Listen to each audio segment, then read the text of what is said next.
Waalaikumsalam warahmatullahi wabarakatuh. Baik Ibu, sebelumnya perkenalkan di sini saya Bidan Diana. Saya yang akan melayani Ibu dan saya yang bertugas pada pagi hari ini. Sebelumnya di sini saya akan menutup privasi Ibu terlebih dahulu untuk menjaga keamanan serta informasi yang nanti akan Ibu sampaikan. Baik Ibu, sebelumnya di sini dengan Ibu siapa? Ibu Dini. Ibu Dini. Baik Ibu, di sini Ibu ada keluhan apa? Di sini kan saya sedang hamil, Bu.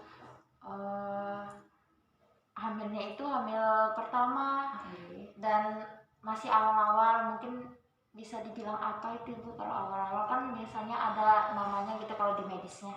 Jadi kalau di kebidanan itu ada trimesternya Ibu Nggi, ada 3 trimester, ada trimester 1, 2, dan 3. Nah mungkin ini kalau Ibu baru pertama dan baru mulai hamil, masih 1 atau 2 bulanan gitu Ibu. Berarti Ibu masih di tahap trimester pertama Ibu Nggi, dan ini kehamilan pertama Ibu? Iya, hamil pertama. Ada yang ingin ditanyakan Ibu? Di sini Bu, saya mau nanya tentang perubahan psikologinya mungkin Ibu. Kan biasanya itu saya kayak sering mood saya berubah dan lain sebagainya itu Ibu. Di sini saya menanyakan kepada Ibu. Begini Bu. Nah sebelumnya di sini saya akan memberikan Ibu kertas leaflet atau di sini ada beberapa informasi tentang perubahan psikologi kehamilan pada trimester pertama Ibu. Nah baik Ibu, di sini saya akan menjelaskan beberapa perubahan psikologi pada kehamilan trimester pertama. Sebelumnya kan di sini sudah ada Ibu mungkin penjelasannya, trimester 1 itu dari berapa minggu, trimester 2 dari berapa minggu, dan trimester 3 dari berapa minggu. Nah, di sini Ibu bisa langsung balik. Nah, di sini ada beberapa perubahan psikologinya Ibu. Nah, di sini yang pertama ada merasa tidak sehat dan seringkali membenci kehamilannya. Nah, ini akan terjadi pada calon ibu yang tidak ingin hamil Ibu Nggi. Jadi dia tidak tahu dirinya hamil dan tiba-tiba saja dia merasa hamil gitu. Nah, kemudian di sini sering merasakan kekecewaan, penolakan, kecemasan, dan kesedihan. Nah, di sini mungkin karena Ibu sedang hamil, seperti katanya Ibu tadi, moodnya Ibu berubah. Nah, di sini mungkin Ibu sering mengalami rasa kecewa atau Ibu cemas akan kehamilan Ibu karena baru pertama kali dan Ibu tidak memiliki pengalaman seperti itu. Nah, selanjutnya ada seringkali berharap tidak hamil. Nah, ini juga sebuah penolakan yang dimana Ibu belum siap untuk hamil gitu. Nah, selanjutnya ada selalu mencari tanda untuk lebih meyakinkan bahwa dirinya memang hamil. Nah, di sini Ibu akan mencari tahu nih, benar nggak sih saya itu hamil gitu. Apalagi kan hamil pertama Ibu ya.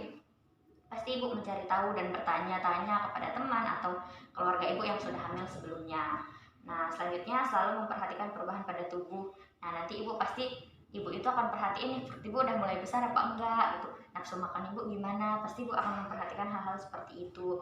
Nah, juga di sini ada penurunan gairah seks, yang dimana nanti di sini ketika suami Ibu mengajak Ibu berhubungan, Ibu itu tidak memiliki mood atau untuk rasa untuk melakukan hubungan tersebut karena Ibu mungkin menjaga bayinya Ibu gitu. Nah, dan yang terakhir di sini perlu waktu untuk dapat memahami keadaan dan menerima. Di sini Ibu pasti membutuhkan beberapa hari untuk Ibu berpikir bahwa saya sedang hamil, saya harus mempersiapkan apa saja untuk bayi saya ke depannya, seperti itu Ibu mungkin. Nah, dan juga mungkin nanti paling perubahan mood atau perubahan perasaan-perasaan Ibu yang secara terjadi tiba-tiba begitu mungkin. Nah, banyak juga pada trimester pertama ini Ibu akan melakukan sebuah penyesuaian begitu. Nah, penyesuaiannya Ibu itu dari Ibu awalnya yang hidupnya bebas, hidupnya hanya untuk kesenangan gitu kan. Di sini Ibu akan memiliki tujuan dan Ibu akan memiliki kefokusan. Nah, di sini rasa kecewa atau semisalnya nanti ketika mood Ibu berubah atau Ibu sedang merasa sedih seperti itu, nanti di sini Ibu akan terkadang itu Ibu sebelumnya itu kan sebelum Ibu bertemu pada suami Ibu akan merasa ragu dulu. Pasti Ibu melakukan pengecekan 2 hingga 3 kali baru Ibu bisa menyampaikan kepada suami ataupun keluarganya Ibu. Nah, di sini juga beberapa kehamilan yang tidak direncanakan itu Ibu itu akan berpengaruh terhadap proses adaptasi perubahan psikologisnya Ibu.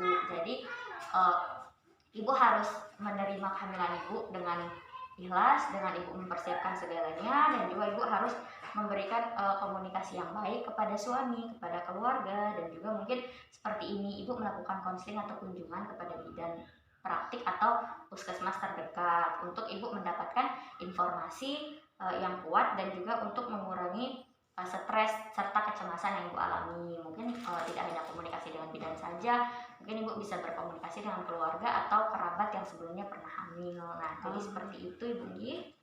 Sampai sini ada yang mau ditanyakan ibu? Alhamdulillah saya sudah paham ibu dari semua perubahan psikologi yang ibu jelaskan tadi. Baik ibu, kalau begitu nanti untuk kehamilan berikutnya mungkin jika ibu mengalami stres atau apa, ibu bisa dengan cara bercerita atau memberitahukan kepada keluarga ataupun sahabatnya ibu Gi. Nah, baik ibu, jika ibu sudah paham, di sini marilah kita sama-sama mengucapkan alhamdulillahirobbilalamin.